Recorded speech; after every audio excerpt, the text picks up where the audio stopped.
Hello, everyone, and welcome to the part two of a two-part series highlighting Nick Woodman. I'm Jill Woodman, and I'm here with the other members of the ProGhost team to talk to you about Nick Woodman. And I'm so excited to introduce him because, if we're being honest, who knows Nick better than Nick? I do. So today, in part two video, we will be discussing Nick and his different leadership styles and how it's helped him to run his business. Next, we'll be discussing the kind of company culture that Nick has built based on his own values, attributes, and behaviors. A company culture that fosters such great ideas, opinions, growth, and great, happy employees. We'll also talk about recent decisions that Nick has made for the GoPro company and how him as a leader and him as a person ultimately led to him making these decisions. Finally, we'll wrap up by discussing the kind of power sources Nick possesses and uses on an everyday basis and why we believe they are so effective for the GoPro company. Now, before we talk about CEO Nick Woodman, I would like to talk to you about my Nick Woodman. In part one, I told you all of our story of how we met at college and in art class. But since that day, I've seen Nick grow not only as an individual, but as a leader. We talked in the last video of the two failed businesses that Nick tried to start up and weren't so successful. Because of that, he has tasted humility and he's learned a lot of lessons. Also, he has life values that he carries across to his businesses now. His business and life values are the exact same. However, since those two failed businesses, if you ask Nick, he's only tasted success. And with the GoPro company, it's only onwards and upwards. But he wants to bring his employees with him on that onwards and upwards ride. Because of this, he goes into work every day with a smile on his face. He's happy to be there. He loves his job, and his employees can definitely pick up on that. Now, I could talk for hours on why I think Nick is so great, but why don't we let other members of the ProGhost team have a turn and talk about Nick? Leadership is the process of guiding and directing the behavior of people in the work environment. It is different from management because while management is about maintaining stability, leadership is about initiating change within the organization. Nick Woodman is a leader because he's always looking for the next big thing for GoPro. He doesn't let the company get comfortable with one successful product. In the words of Woodman himself, GoPro is just getting started. Examples of changes and innovations initiated by Woodman are content distribution deals for the future, the introduction of GoPro's smallest camera yet, which happened in July, and entrance into the drone business with plans for a GoPro quadcopter in 2016. Behavior leadership theories determine whether or not a leader is effective based on how they behave. They assume that a leader's behavior will always remain the same no matter what. Looking at the behavior styles identified by the Lewin studies, Woodman definitely has a democratic style. This means he takes collaborative, reciprocal, and interactive actions with his followers, and his followers then have more discretionary influence. The collaborative element is especially true for Woodman because he works with not only his employees but also his customers to determine what direction GoPro should go in next. He seeks to find what his employees are capable of and what they and the customers want to be produced, and essentially follows their lead, showing how followers have discretionary influence as well. The Big Ten behavior theories look at whether a leader is more about people or production, and Woodman is definitely about people. He would fit in the consideration/relationship-oriented category because his company is relationship-oriented with few rules beyond being creative and having fun. He allows his employees leeway in getting their jobs done, even if it involves flying mini drones around the office, which it often does. He focuses on their needs by allowing them to work in whatever way suits their style, which says a lot about the culture of the organization, which will be discussed in more detail later in the video. Contingency theories of leadership look at how a leader's behavior is influenced by the situation, meaning he will not behave the same way in every situation. Fiedler's theory looks at least preferred coworker to determine whether a leader is production or people-oriented. This is kind of difficult given we don't know who Woodman's least preferred coworker is, but it's still safe to say that he's people-oriented. Fiedler's theory also determines how effective a behavior style is based on three contingencies: task structure, position power, and leader-member relations. According to Fiedler, a favorable situation will have a clear task structure with a high degree of clarity in work activities. Clear position power, meaning a leader has authority associated with his power, a concept that will be explained later in the video. And positive leader-member relations. Supposedly, a production-oriented leader performs better in either favorable or unfavorable situations, whereas a people-oriented leader performs best in moderate situations. Woodman is people-oriented, as I already discussed, but I still think he performs effectively in favorable situations, because GoPro has essentially always been in a favorable situation. Woodman has had the power and vision necessary for the leader to inspire his employees and achieve the desired results. He obviously would then have a positive leader-member relationship with his employees because they believe in him, trust him, and admire him. The task structure at GoPro may not be as clear as in some organizations, but that is part of GoPro's culture, which is part of its success. This will be further explored in the organizational culture portion of the video. Basically, although the task structure at GoPro might not be best for every organization, it works for GoPro because the company continues to be successful and continues to be in a favorable position, particularly with strong leader-follower relations. So Fiedler's theory concerning what is best for what situation may not be accurate when it comes to Woodman. Leader-member exchange theory implies that leaders divide employees into in-groups and out-groups based on personal compatibility, subordinate competence, and/or extroverted personality. Once in the in-group, employees have gained the leader's trust and have a high level of interaction with him. Now, according to Woodman, some employees have been with the company for years and years and years, and they've dedicated a lot of their life and made many sacrifices to make GoPro what it is today. These employees would be part of the in-group because they've proved their competence by making GoPro as successful as it is, and they must be compatible with the culture and with Woodman since they've been with the company for so long. Since most early employees were either friends or family, they were automatically part of the in-group since there was a pre-existing positive relationship with trust already an established component. This establishment of in-groups and out-groups was likely very effective early on, when everyone was part of the in-group, because it established a sense of community within the company.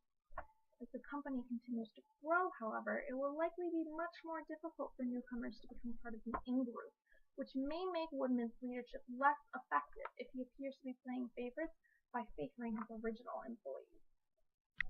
Servant leadership has to do with using the position of the leader to serve the interests of others, such as your employees or community. The results should benefit others rather than yourself. There are 10 characteristics of servant leadership: listening, empathy, healing, awareness, persuasion, conceptualization, foresight, stewardship, commitment to the growth of people, and building community. Of these, Woodman most possesses the characteristic of foresight, which is the ability to foresee the likely outcome of a situation. It applies to Woodman because he learned from his past mistakes. With his first business venture, Funbug, he borrowed money from venture capitalists, which contributed to the company's failure. With GoPro, he financed the company himself so that he would be beholden to no one and could do with the company what he wanted to do, which has led GoPro to success. This is an example of foresight because he applied a lesson learned in the past to a present situation in order to predict a future outcome. Since it worked out in his favor, with GoPro having grown 7,500% since the company first began, I would say his servant leader characteristic of foresight is very effective. In fact, Woodman is overall an effective leader. He has continually led his company to success, and according to Glassdoor.com, he has an 82% approval rating from his employees. People like working for him, and while that is partially due to his successful people-oriented leadership style I've been describing, it is also because of the culture he's created at GoPro, which will be explored next. One thing I love about working for GoPro and for Nick Woodman as my CEO and boss is the corporate culture. Nick is great at making us all feel comfortable in the workplace and really motivating us to meet our goals.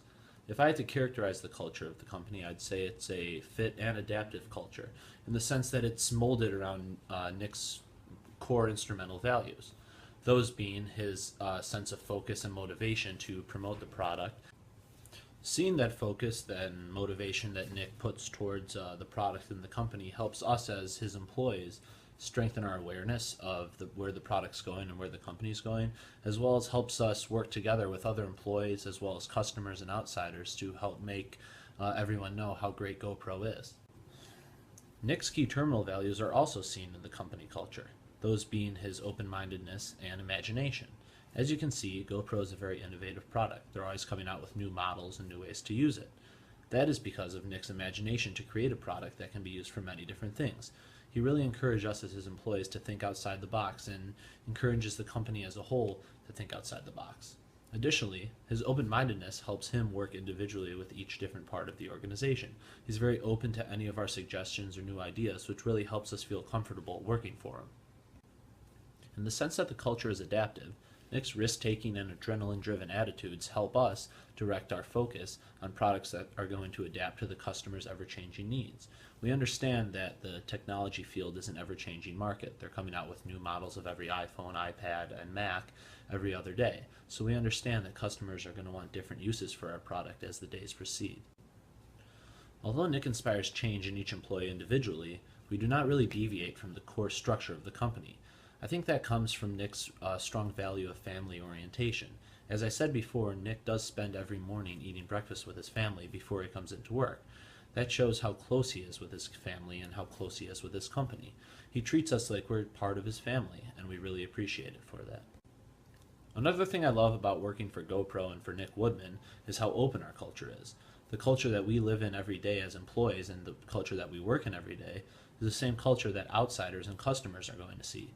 This shows that we really have nothing to hide. This also encourages fast socialization for new employees. It shows them that they already know what they're going to be stepping into when they come to their first day of work, and they also are easily able to talk to current employees, talk to Nick, and work with a company to encourage fast learning and fast job growth.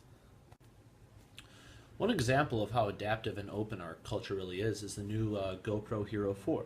It's the newest model and also the smallest model. I attribute this to Nick's ability to recognize that customers really do want a small GoPro that they can fit in their pocket and pull out whenever they need. Another new neat feature on the product is its ability to be molded into a GoPro app that you can download on your iPhone, iPad, or MacBook. This is Nick recognizing how strong that technological market is and how many people are going to be using their phones in pairing with their GoPro. As the CEO of a rapidly growing and successful company, Nick Woodman has had to participate in many important company-related decisions. But just what kind of decision maker is he, and how has he impacted GoPro's trajectory? Let's find out.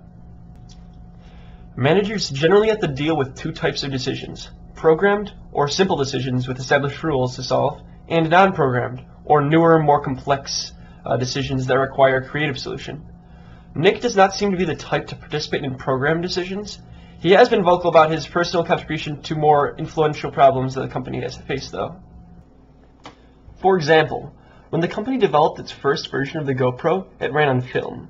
This was in 2004, right in the middle of the tech era. Nick was faced with a decision to either keep on with the film version of the GoPro or scrap the product and rebuild it from the ground up as a digital camera. Nick's personal philosophy is evolve or die, so he went ahead and rebuilt the GoPro as a digital camera.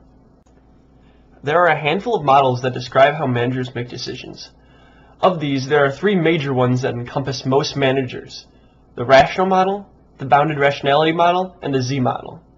Nick Woodman makes most of his decisions using what appears to be a version of the Z model, which has managers using their preferences and non-preferences to make more effective decisions. For example, Nick always has believed in following his passions.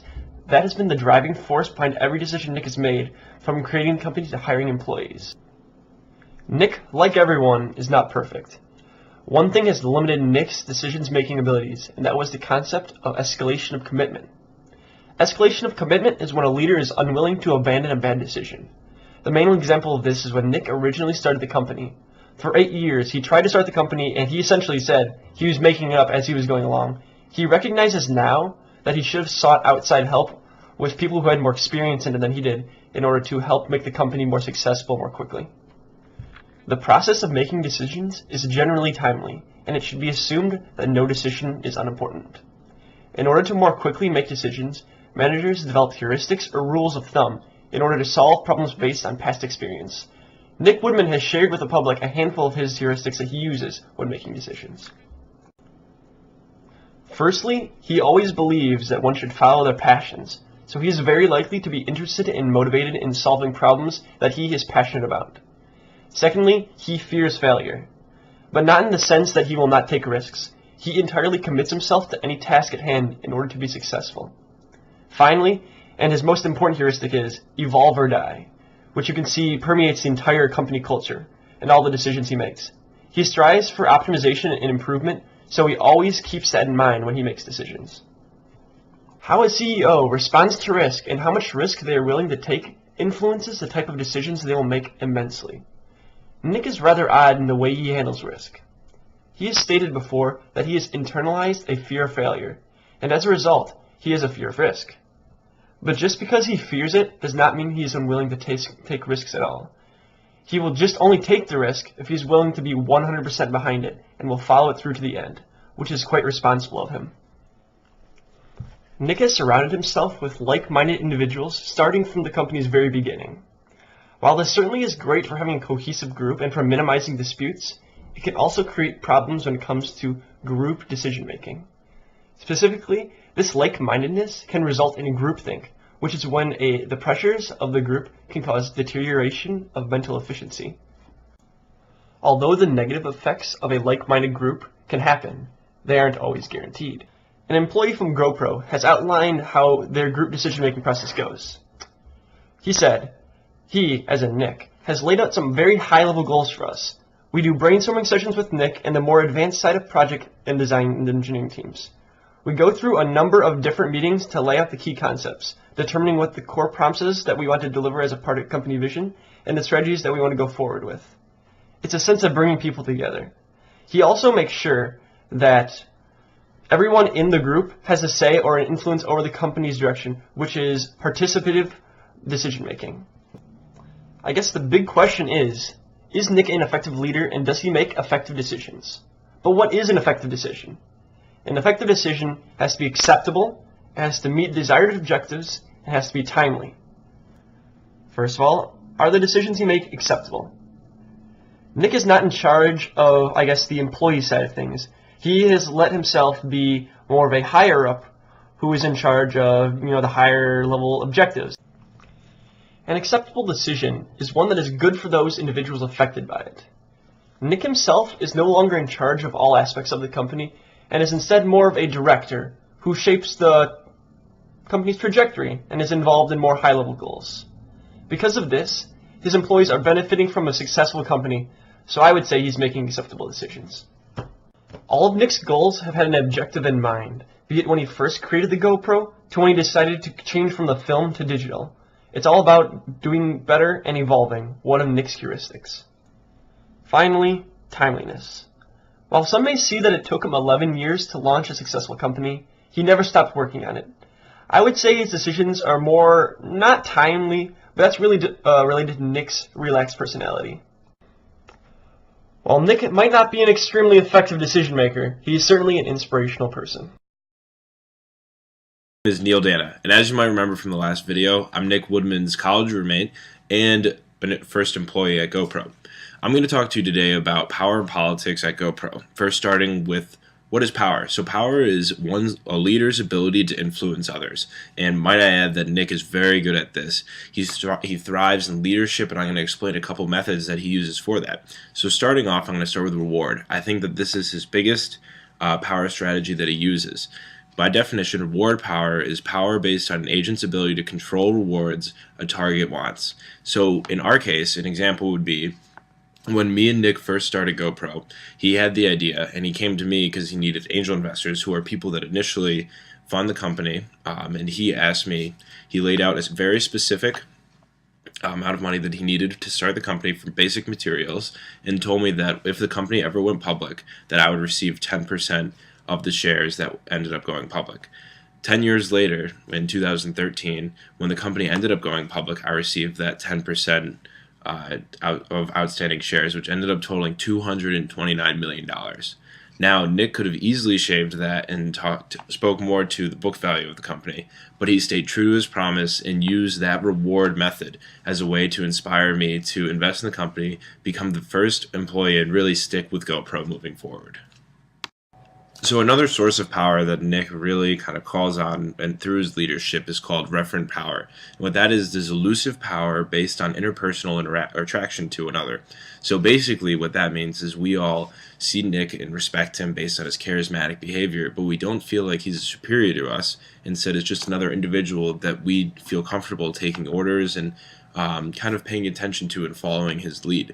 As a result of this is kind of how GoPro really started. When you look back at the start of the company, the way it was started was through a group of about 12 of us that went on a surfing trip out of the country, and from that GoPro was born. And the reason why these people left their jobs to be a part of this is because we know and understand what Nick is like and who he is, and we really see the kind of power that he has to take over and lead a company.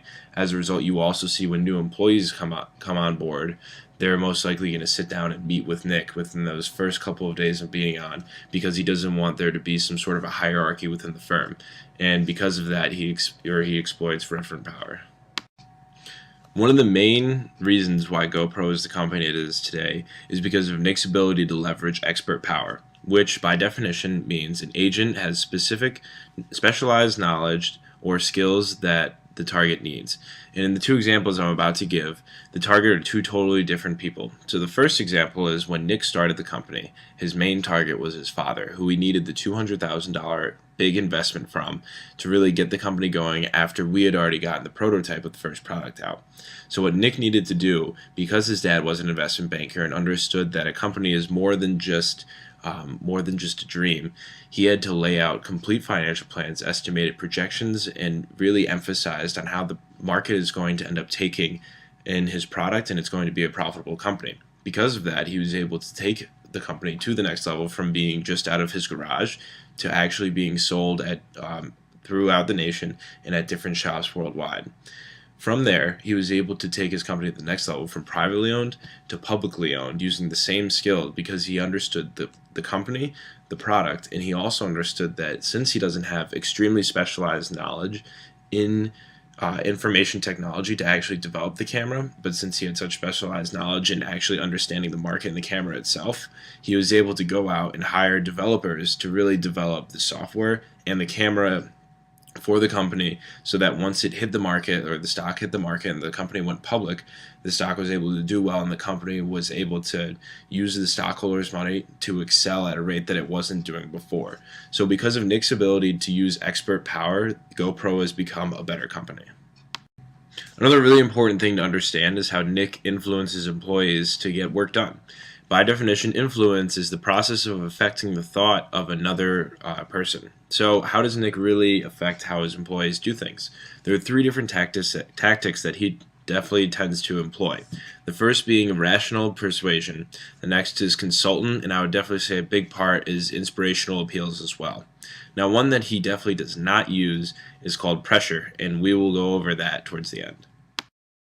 So, rational persuasion is when someone uses logical arguments and factual information to help persuade a given proposal that they're giving will attain a given or a goal that's either set by the company or an established goal by the person giving the presentation.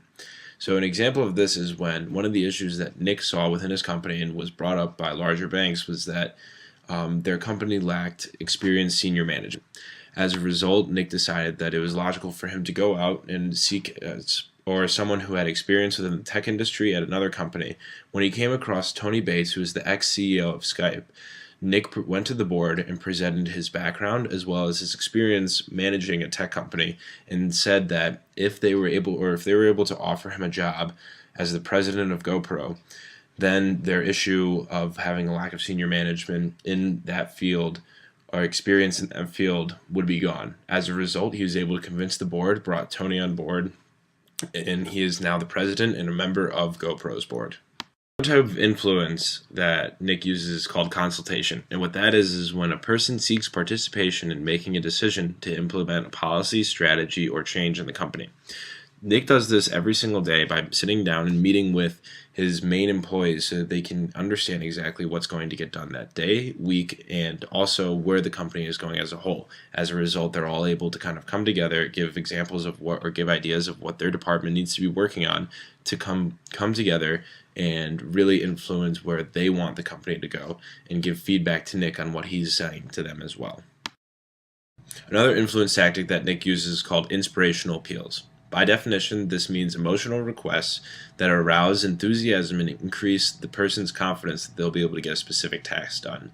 Usually he uses this when he's asking someone to develop a more creative aspect of a product, whether it's making it attached to a board or creating a strap that wraps around somewhere on the person's body.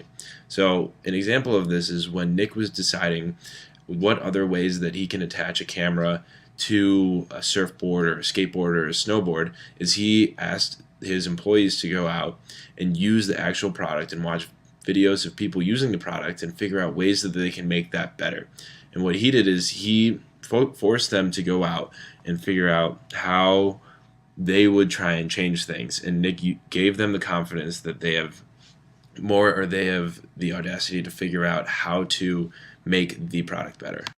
So one tactic that Nick definitely does not use is called pressure. Pressure is when a person uses demands, threats, or intimidation to convince someone to comply with a request or support a proposal. One thing that Nick really likes to do is to incentivize employees with positive reinforcement. What this means is that he likes to give time off or paid vacation to people when they get major projects done to go out and enjoy their lives and feel like they're gratified by the company for what they've done, instead of using things like the pressure tactic, which would be seen as telling someone, if you don't have this done by 5 p.m. today, you're going to get fired. One way to determine if Nick's power uses are effective is by determining if it's a personal power usage, which is when Nick uses it for a personal gain, which is typically seen in a negative light, or a social power. And what that is kind of what I've been going over, which means it creates motivation and it allows employees and even Nick himself to accomplish specific goals. One way that you can really see this is through how he exploits altruism, which means publicly putting the company first over personal interests. An example of this is after the company went public, Nick received $4.5 million worth of shares. Nick believed that this was almost too much, and the reason why is because he had initially just received a percentage of shares. What Nick wanted to do is to put some of that money back into GoPro. And the way he did that was he sold off a large amount of his shares to GoPro as a way for them to raise capital in the future so that they don't have to go to a bank and end up diluting their earnings per share for each individual investor. So what this does is this put the company's needs in front of Nick's own personal gain of just having $4.5 million worth of shares, which could potentially move up. And what he did is he ended up bettering the company and putting himself at a worse position almost. So to conclude, Nick is one of a kind. He doesn't believe in the status quo of being a CEO. He's smart and genuine and a man who has learned from his mistakes, remembers to treat people the way he wants to be treated, and uses his power and influence to foster growth because he understands that his employees are the life force behind the GoPro company. Think of it like this. Nick is married to his company, and every single one of his employees along with it. The old saying rings true. Happy life, happy wife. Again, I'm Jill Woodman, and on behalf of the whole ProGos team, we would like to thank you for letting us talk to you about one of our favorite people. Please make sure to check out our wiki page on Nick Woodman that we've set up for you all. Goodbye!